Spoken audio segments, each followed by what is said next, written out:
The simple life. You get there one day. I don't know. Family, stability. Guy who wanted all that went in the ice 75 years ago. I think someone else came out.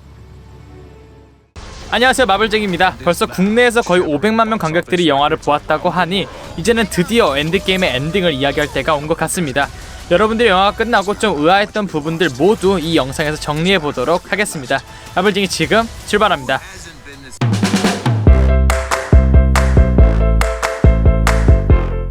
여러분들이 가장 궁금해하는 캡틴 아메리카의 엔딩을 이야기해보기 전에 다른 엔딩 부분들을 빠르게 짚고 넘어갈 테니까요. 끝까지 시청해주세요.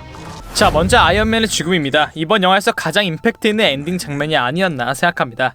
11년의 MCU 역사 속의 주인공이라고 해도 될 만한 존재와 위치에 있었던 아이언맨 토니 스타크가 이번 엔드게임에서 죽음을 맞이했습니다. 이번 엔드게임에서 닥터 스트레인지가 아이언맨에게 손가락 하나를 들어올린 이유는 인피니티 워에서 스트레인지가 말한 이 단 하나의 타노스를 이기는 방법이 아이언맨이 희생하는 것이었기 때문입니다.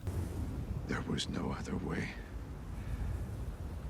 또한 인피니티 워에서 죽을 수도 있었던 토니를 닥터 스트레인지가 살린 이유 또한 이번 영화로 설명이 되었습니다. 하나 더 주목해야 될 점은 토니 스타크의 딸 모건 스타크가 이번 영화에서 등장하며 아이언맨의 죽음 덕분에 굉장히 비중 있는 캐릭터로 자리 잡았기 때문에 앞으로의 MCU에서 어떤 활약을 할지도 굉장히 주목해 봐야 될 것 같습니다. 이 모건이 아버지의 수트를 입을 수도 있겠죠? 이번 엔드게임에 엔딩 크레딧이 없어서 많이 실망한 팬들이 꽤 있는 것 같은데요. 하지만 마블은 마지막 엔딩 크레딧에 특이한 사운드를 넣었습니다. 이제는 다들 알고 계시는 아이언맨 1편에서 토니가 첫 아이언맨 수트를 만드는 과정에서 난 망치 소리입니다. 아이언맨의 마지막을 기리기 위해 넣은 팬서비스였다고 생각합니다. 이제는 완전 개그 캐릭터로 전락한 토르는 아스가르드를 발키리에게 맡기고 가디언즈 오브 갤럭시와 합류하게 됩니다. 여기서 토르가 아스가르디언즈 오브 더 갤럭시라는 농담을 하는데 실제 원작 만화 제목으로도 있는 대사로 토르는 이제 가옥의 3편에 나올 가능성이 굉장히 높은 것 같습니다. 이 앞에 말했듯 완벽한 코미디 캐릭터가 된 토르이기 때문에 가옥의 레코드와 굉장히 잘 맞을 것 같네요. 다음 영화에서는 다시 정상적인 토르의 모습으로 나왔으면 좋겠습니다.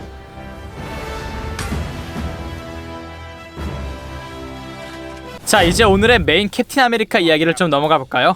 먼저 이번 영화에서 놀랍게도 캡틴은 토르의 묠리르를 들어 올렸습니다.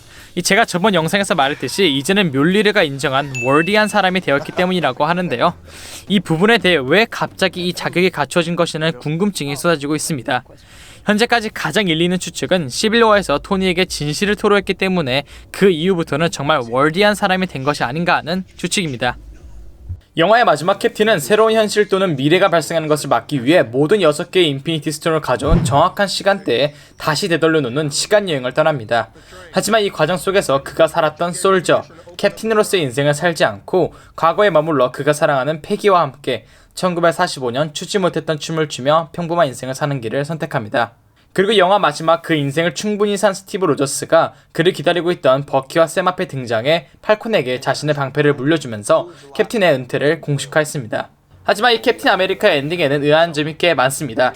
자, 먼저 엔드게임에 등장한 시간여행의 기본 공식은 과거는 현재에 영향을 끼치지 않으며 현재는 바꿀 수 없고 오직 분리된 타임라인만 만들 뿐이다 입니다.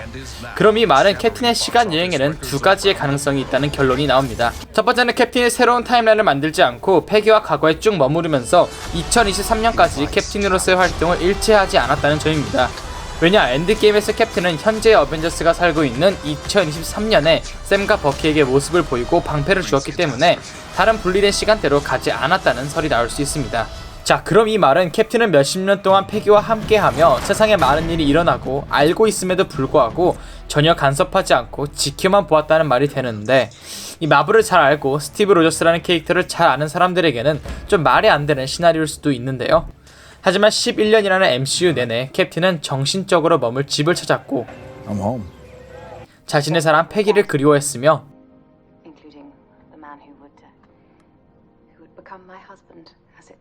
자신의 인생에 대한 회의와 함께 캡틴, 리더로서 살아온 희생적인 캐릭터입니다.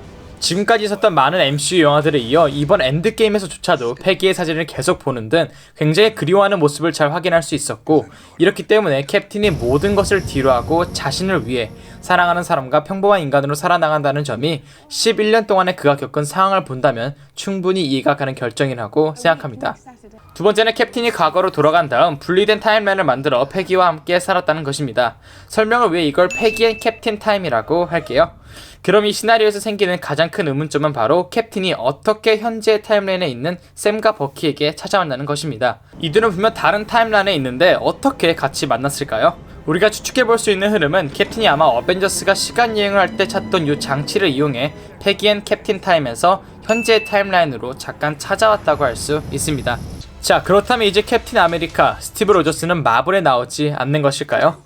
이번 엔딩으로 MCU에서 은퇴하는 것 같지만 스티브 로저스는 토니 스타크처럼 죽지는 않았습니다.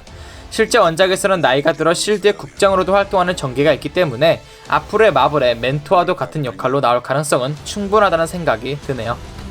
혹시 캡틴의 엔딩에 대해 여러분들의 열띤 토론과 궁금증이 댓글에서 확인된다면 이 주제에 대해 더 자세히 파헤쳐보도록 하겠습니다. 자, 오늘 영상 여기까지였고요. 영상 재밌게 보셨다면 구독과 좋아요 꼭 부탁드립니다. 감사합니다.